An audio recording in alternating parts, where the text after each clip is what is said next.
क्या ब्रिटिश सरकार जलियांवाला बाग हत्याकांड के लिए माफी मांगेगी? ब्रिटेन के सांसद बॉब ब्लैकमैन की इस मांग ने इतिहास के इस काले अध्याय को फिर से जीवंत कर दिया है।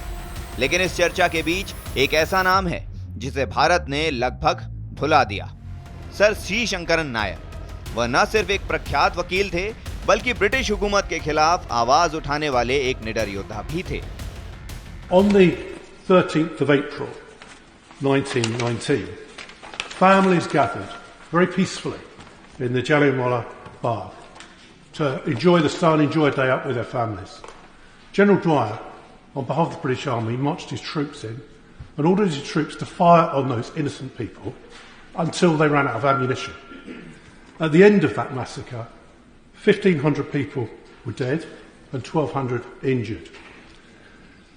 Eventually, General Dwyer was disgraced for that stain on the British Empire.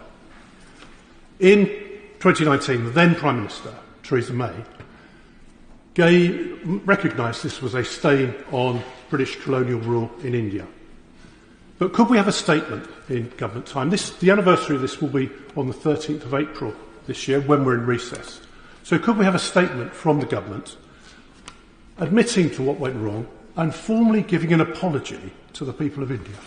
And can I thank him for raising this important matter of the Jallianwala Bagh massacre, which, as he says, is one of the most notorious and shameful episodes in the history of British colonialism, particularly in India, but I think probably wider than that. I will absolutely make sure that Foreign Office ministers have heard his question today, and I will suggest that perhaps they bring forward a statement in advance of the anniversary.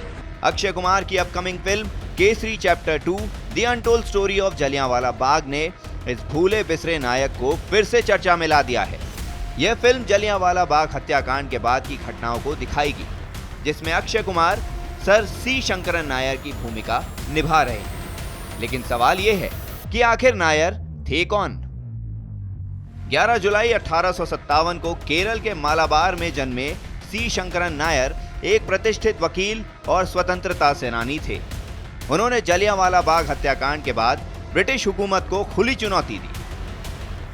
जब 13 अप्रैल 1919 को general Dyer के आदेश पर निर्दोष भारतीयों पर गोलियां बरसाई गई, तो नायर ने इस क्रूरता के खिलाफ वायसरॉय की कार्यकारी परिषद से इस्तीफा दे दिया। यह ब्रिटिश शासन के खिलाफ एक ऐतिहासिक विरोध था। शंकरन नायर यहीं नहीं रुके। उन्होंने गांधी एंड अनार्की नामक किताब लिखकर ब्रिटिश साम्राज्य की नीतियों की पोल खोली। इस किताब से बौखलाए ब्रिटिश सरकार ने उनके खिलाफ लंदन में मानहानि का मुकदमा ठोक दिया। लेकिन नायर झुके नहीं। उन्होंने होम रूल मूवमेंट में एनी बेसेंट का साथ दिया और भारतीयों के अधिकारों के लिए मजबूती से आवाज उठाई। इतिहास गवाह है कि जलियांवाला बाग नरसंहार को अंजाम देने वाले ब्रिटिश हुक्मरानों ने आज तक माफी नहीं मांगी। लेकिन सवाल ये भी है कि क्या भारत ने भी अपने नायकों को वो सम्मान दिया जिसके वे हकदार थे? ब्रिटिश सरकार तो छोड़िए, भारत सरकार ने भी शंकरन नायर के बलिदान को भुला दिया। उनके नाम पर कोई बड़ा सम्मान या पुरस्कार तक नहीं दिया गया। आज जब जलियांवाला बाग की त्रासदी पर बनी फिल्म केसरी चैप्टर 2 के जरिए शंकरन नायर का नाम फिर से सुर्खियों में आया है, तो यह वक्त है उनकी वास्तविक पहचान और सम्मान देने का। सर सी शंकरन नायर का संघर्ष यह साबित करता है कि अन्याय के खिलाफ उठी आवाज कभी बेअसर नहीं जाती।